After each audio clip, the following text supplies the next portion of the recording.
ایک مرتبہ درود پیش فرمائیں. اللہم صلی علی سیدنا محمد و علی سیدنا مولانا محمد مبارک وسلم صلاۃ و سلام علیک یا رسول اللہ. ہمارے کئی ایک علماء کرام نے آپ کے سامنے اپنے تاثرات اور اپنے دل کے جذبات نماز مغرب کے بعد سے لے کر ابھی تک پیش کیے. قاری صاحب نے پرخلوص کاوشوں کے صدقے میں انسانی قافلے کو جمع کر دیا. اب دلوں میں بات اتار کر کے دلوں میں مرتسم کر دینا یہ رب کے کرم پہ موقوف ہے. آپ حضرات کہیں قصبات سے تشریف لائے, کہیں بڑے بڑے شہروں سے تشریف لائے, پھلودی جیسے بیابان سے تشریف لائے, بیکانیر کے دھوروں سے آئے, گجرات سے ہمارے مفتی صاحب تشریف لائے, میرے عزیز مولانا یو پی سے تشریف لائے, حضرت اور کئی دوسرے علماء بھی بہت دور دور سے تشریف لائے. ہمارا یہ آنا ایک انتہائی اہم مقصد کے تحت ہے. بغیر مقصد کے کوئی اتنا لمبا سفر کر کے زحمتوں کا سامنا نہیں کرتا ہے.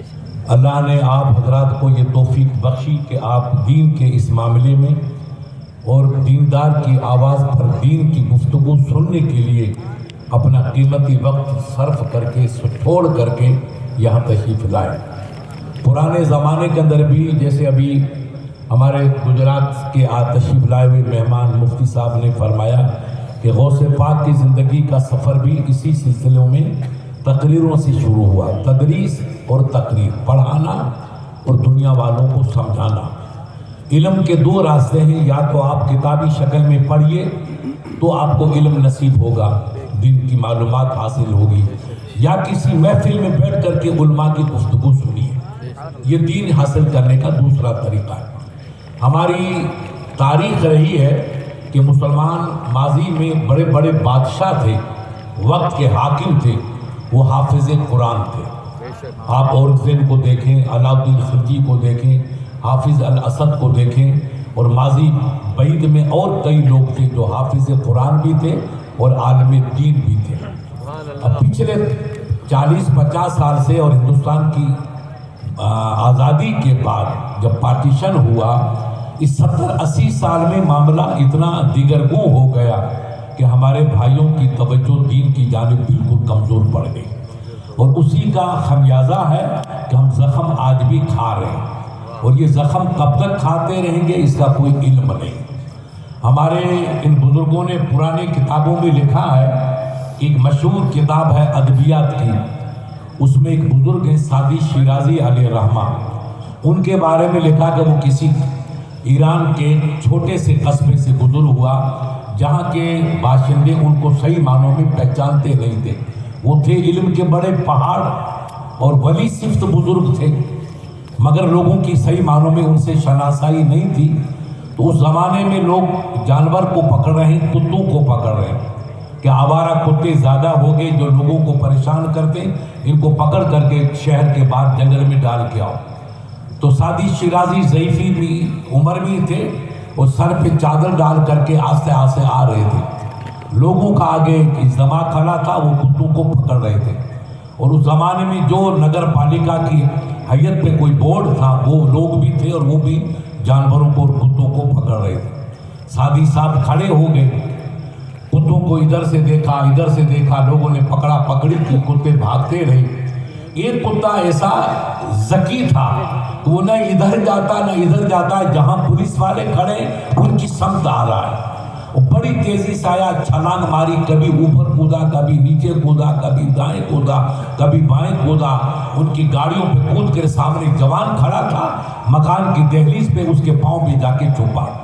اس نے کہا خبردار یہ میرا کتا ہے. تو پولیس والے یا جو نگر نگم والے افراد تھے وہ رک گئے, باقی کتے ادھر ادھر بھاگ گئے. اس منظر کو دیکھ کر کے اس جوان نے کہا کہ ہمارا کتا ہے فالتو کتا, آپ آوارہ کتوں کو پکڑیے, فالتو کتے کو کاہے کو پکڑتے ہو. تو بزرگ جو گزر رہے تھے, لوگوں کی نظر پڑی کوئی اللہ کا ولی نورانی شکل کا ایک بزرگ جا رہا ہے, ادھر بھی لوگوں کی توجہ ہوئی. تو دیکھا کہ سعدی شیرازی علیہ رو رہے. لوگوں نے پوچھا حضرت یہ کیا وجہ ہے, آپ نیک بندے ہیں, آپ کے ساتھ کسی نے کوئی بد کرداری یا بد گفتاری نہیں کی, آپ کاہے کو روتے ہیں؟ آپ فرمائیے ہم ہمہ وقت آپ کی خدمت کے لیے تیار ہیں۔ تو کہا نہیں بیٹا مجھے کسی نے نہیں ستایا۔ کہا پھر آپ اس عمر میں کیوں رو رہے ہیں؟ کہا میں اس کتے کو دیکھ کر کے مجھے رونا آ گیا۔ آپ غور کیجئے کہاں جا رہے ہیں۔ کہا کتے سے کیا ہوا کہ جتنے کتے لا مالک تھے، لا وارث تھے، وہ کوئی ادھر گیا کوئی ادھر گیا، سب بھاگ گئے، ان کا کوئی وارث نہیں تھا۔ یہ کتا وارث والا تھا، مالک والا تھا، تو اس نے نہ جان کی پرواہ کی نہ کہ زندگی کی پرواہ کی، چاہے گولی مارے چاہے کلہاڑی مارے۔ یہ نگر نگم والوں کا مقابلہ کرتا ہوا، ان کے سامنے بڑھتا ہوا، ان پہ چھلانگے مارتا ہوا ادھر گیا جہاں اس کا مالک کھڑا تھا، اور تمام تر کوششیں کر کے اور جان کا اپنی باقی زندگی کا مقابلہ کرتے ہوئے جا کر کے اپنے مالک کے پاؤں میں پڑا۔ تو کہا حضرت یہ تو کتے نے سمجھداری کی، پھر آپ روتے کیوں ہیں؟ کہا بیٹا مجھے رونا اس لیے آیا کہ جانور کو یہ احساس ہے کہ نازک گھڑی میں، مصیبت کی گھڑی میں کوئی بچا سکتا ہے تو اپنا مالک ہی بچا سکتا ہے، جو غیر شناسا وہ کیا بچائے گا؟ ارے یہ جانور ہو کر جانتا ہے کہ مصیبت کی گھڑی میں مجھے مالک کام آئے گا، تو میری قوم مسلمان بھی کبھی سدھرے گی کہ مصیبت کی گھڑی میں اپنے خدا کی طرف آ جائے۔ سبحان اللہ، میں نہ یہ بچائے گا نہ یہ بچائے گا، چو طرف سے کبھی مسجدوں کی شہادت ہے، کبھی مدرسوں پہ بلوں چلتے ہیں، کبھی عصمتیں پامال ہوتی ہے، کبھی جوانیاں لڑتی ہے، کبھی بزرگوں کی ریس، سفید ریس کی توہین ہوتی ہے، تب انتہائی ظلم کا ایک طوفان اٹھا ہوا ہے، لیکن میاں بھائی بڑی بے خوفی کے ساتھ صبح دیکھو تو تاش، شام کو دیکھو تو تاش۔ ارے بھائی یہ بلوں چل رہے ہیں، مسجدیں شہید ہو رہی ہے، گلے کاٹے جا رہے ہیں، عصمتیں پامال ہو رہی ہے، جوانیاں لوٹتی جا رہی ہے، عصمتیں پامال ہو رہی ہے، اور پیری اور بزرگی کے اندر ناموس برباد کی جا رہی ہے، اور آپ اب بھی تاش کھیل رہے ہو تو کب سدھرو گے؟ دل کے پھپھولے جل اٹھے سینے کے داغ سے، اس گھر کو آگ لگی گھر کے چراغ سے۔ قاری صاحب نے دعوت دے کہ آپ کو صرف اس لیے بلایا کہ آپ اسلام کا سبق جو بھول رہے ہیں اس کو دوبارہ یاد کر کے جائیے۔ ماضی کی داستان جو میرے مفتی صاحب نے مختصر الفاظ میں سنائی اس کو دوبارہ ذہن نشین کر کے جائیے کہ ہم ان آنے والے طوفانوں کا مقابلہ نہ شمشیر برہ سے کر سکتے ہیں نہ جیسلمیر والے ڈنڈے سے کر سکتے ہیں۔ ان طوفانوں کا مقابلہ صرف مسجد کی چار دیواریں میں جھکنے سے ہی مل سکتا ہے، اور کہیں اس کا نہیں ہو سکتا ہے۔ آج بھی ہو کر ابراہیم سا ایمان پیدا آگ کر سکتی ہے انداز برسیتا پیدا۔ آج آپ تھوڑی سی لچک پیدا کیجئے، اپنے ذہن کو ذرا سا ستھرا بنائیے، اور بجائے ادھر ادھر کے گشت کرنے کی یا تاش بازی کرنے سے یا دنیا میں جا کر کے غیبت بازی کرنے سے آپ مسجد کی جانب آئیے، اپنی دکان کیجئے، اپنا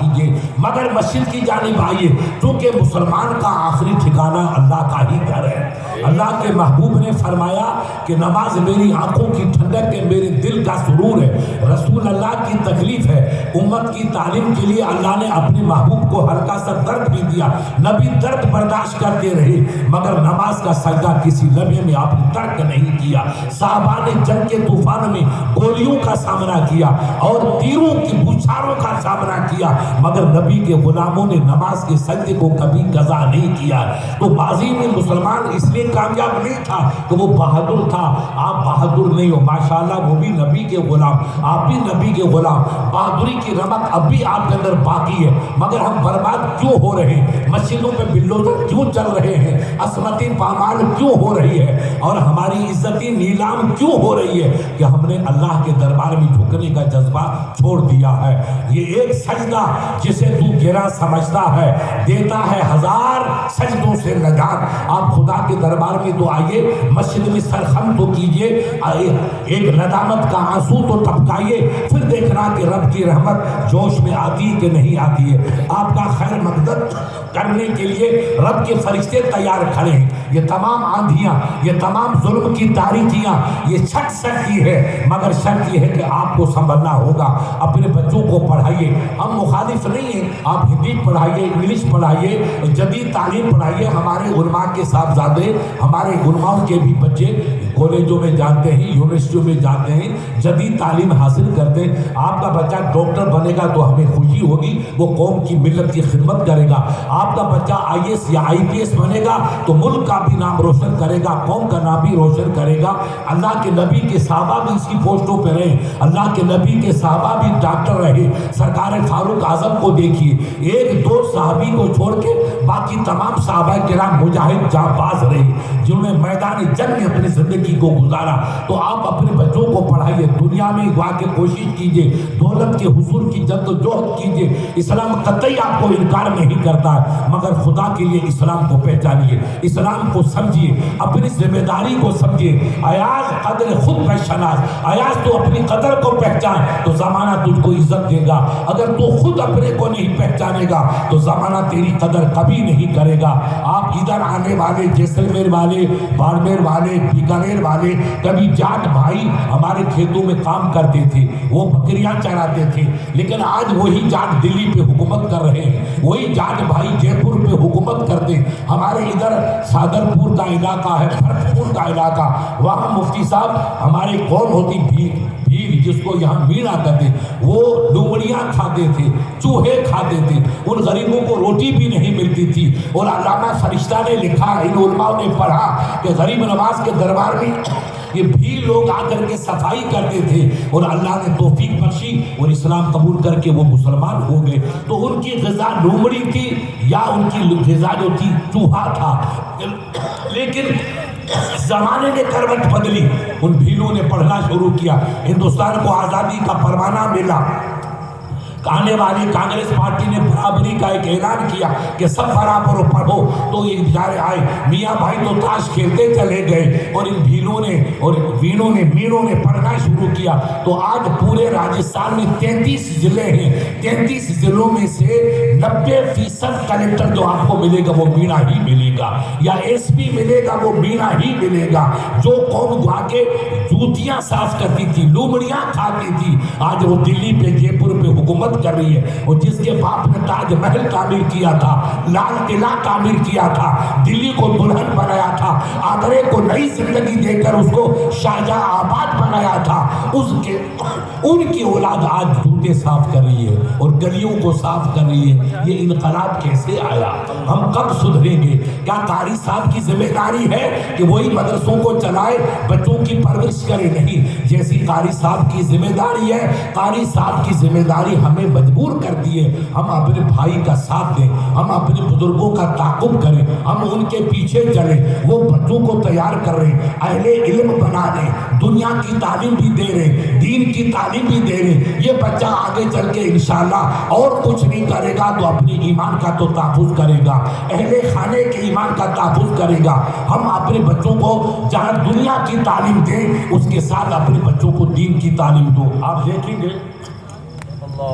کل پرسوں میں کہیں ادھر گیا تو اتفاق سے غیر مسلمان کو میں نے دیکھا، اس کے ہاتھ میں لکھا جے شری رام. وہ بکریاں چلا رہا ہے. اتنا اس کا ذہن اس کا بدل گیا تو اس کو احساس ہے کہ مجھے اپنے دھرم کا پاس رکھنا ہے. تو بکری چراتے ہوئے جے شری رام لکھنا ہے. اور آپ اپنے مسلمانوں کی محلے میں رہتے ہیں اور مسجد کے دامن میں رہتے ہیں، آپ کو سبحان اللہ کہنا نہیں آتا ہے، السلام علیکم کہنا نہیں آتا ہے، ماشاء اللہ کہنا نہیں آتا ہے، تو ہم کیسے اسلام والے ہیں؟ ہم کس طریقے سے اسلام کو بچائیں گے؟ ہم کیسے اسلام کی خدمت کریں گے؟ بیٹا، نعروں سے اسلام نہیں بچے گا، عمل سے اسلام بچے گا. اگر آپ اسلام کی حقیقت کو سمجھنا چاہتے ہیں تو ان مدرسوں کی مدد کیجئے اور اپنے چھوٹے سے چھوٹے گاؤں میں مدرسہ قائم کیجئے، چھوٹا سا مکتب قائم کیجئے.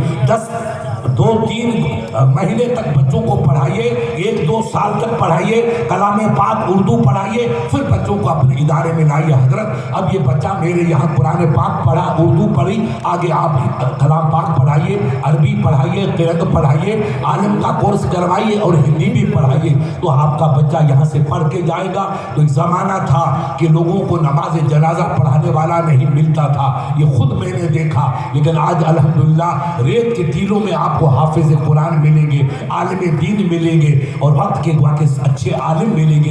یہ سب ان مدرسوں کا صدقہ ہے. میرے عزیز نے صبح یا شام کسی نے قصہ بیان کیا تھا ڈاکٹر اقبال کے بارے میں. اقبال کو اس کے دوست نے کہا, اقبال صاحب یہ مدرسوں میں کیا رکھا ہے؟ خامخواہ مولوی لوگ وقت کو ضائع کرتے ہیں. ہم کو کالج میں جانا چاہیے, علی گڑھ میں جانا چاہیے, بنارس میں جانا چاہیے, عثمانیہ یونیورسٹی میں جانا چاہیے, اپنے بچوں کو ڈاکٹر بنانا چاہیے, اپنے بچوں کو IAS IPS بنانا چاہیے. تو اقبال غمگین ہو گئے. کہا بیٹا تو کیا بات کرتا ہے, تیرا دماغ کہیں باؤس تو نہیں ہو گیا؟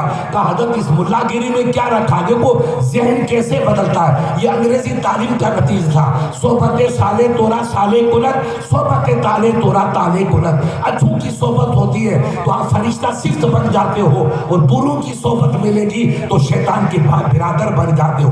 بروں کی صحبت انسان کو برا بناتی ہے. اٹھنا بیٹھنا ان کے ساتھ رہا تو ان کا ذہن بگڑ گیا کہ مسجد میں جانے سے کیا ملے گا, مدرسوں میں جانے سے کیا ملے گا. اقبال جہاں دیدہ تھا اس نے دین یہاں بھی پڑھا اور دنیا یورپ میں پڑھی. جرمن سے اعلیٰ قسم کی ڈگریاں لے کر آیا. اس نے یورپ کو دیکھا, وہاں کی بہمیت کو دیکھا, وہاں کی عریانت کو دیکھا, اور وہاں کی شیطانیت کو دیکھا. تو اقبال کی آنکھی چھلک پڑی. کا نادان کیا کہتا ہے, خدا کی قسم اسلام جو سلامت ہے ان مدرسوں کی وجہ سے ہی اسلام سلامت ہے. یہ نادان, یہ مسجد کے مینارے ان عالموں کا صدقہ ہے, یہ اذان کے نغمے ان مدرسوں کا صدقہ ہے, یہ نور کی بہاری ان مدرسوں کا صدقہ ہے, یہ چہرے کی مہک انہی عالموں کا صدقہ ہے. اگر مدرسے کو ہم نے بند کر دیا اور علم سے اپنے بچوں کو بیگانہ کر دیا تو نہ اذان والا ملے گا, نہ داڑھی والا ملے گا, نہ کلمہ والا ملے گا. لوگ ہم کو مردود بنا کے تباہ کر دیں گے. اس لیے یاد رکھنا, کس بد نصیب نے آپ کو ذہن سازی کر کے آپ کا دماغ معاف کر دیا. یہ مدرسے یہ گمراہ کرنے والے نہیں ہیں, یہ نئی زندگی دینے والے مدرسے ہیں. اس لیے غیر افراد وہ بھی اس کی اہمیت کو جانتے ہیں. جنہوں نے مدرسوں میں گئے, عربی پڑھی, فارسی پڑھی, تو غیر مسلمانوں کے تبصرے ہیں کہ مدرسے تعلیم کا مقابلہ کوئی نہیں کر سکتا. ہمارے بنارس یونیورسٹی یوپی میں مولانا کمال صاحب کے قریب ہے, ہندوستان کی غیر مسلمانوں کی بڑی یونیورسٹی. وہاں کے پروفیسر نے لکھا کہ مجھے تعجب ہوتا ہے کہ یونیورسٹی میں جا کے بچہ شیطان بن جاتا ہے اور مدرسوں میں جا کر بچہ دیوتا بن جاتا ہے. لوگوں نے کہا یار تو شرما ہو کر, غیر مسلمان ہو کر ایسا مضمون لکھا کہ مدرسے میں جا کے بچہ فرشتہ بن جاتا ہے اور کالج میں جا کے بچہ شیطان بنتا ہے. یہ کیسے؟ کہا میں نے دیکھا ہے یونیورسٹیوں میں بچوں کو اپنے استاد کا گریبان پکڑ کے ہوئے دیکھا ہے, اور مدرسوں میں دیکھا تو استاد کی جوتیاں چومتے ہوئے میں نے دیکھا ہے.